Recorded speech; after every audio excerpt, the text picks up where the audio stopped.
ഇപ്പോൾ നമ്മൾ റവ മിക്സ് ചെയ്ത് വെച്ചത് ചെറിയൊരു ചൂട് മാത്രമേ ഉള്ളൂ. നന്നായിട്ട് കൈകൊണ്ട് നന്നായിട്ടൊന്ന് മിക്സ് ആക്കാം.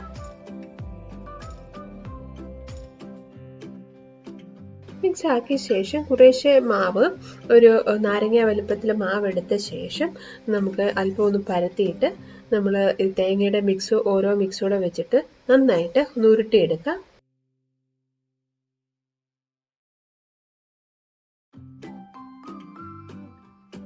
കയ്യിൽ ഒട്ടിപ്പിടിക്കുന്നുണ്ടെങ്കിൽ അല്പം എണ്ണയോ അല്ലെങ്കിൽ നെയ്യോ ഒന്ന് കയ്യിൽ തൂത്ത് കൊടുത്തിട്ട് ഇതേപോലെ അങ്ങ് ചെയ്തെടുത്താൽ മതി.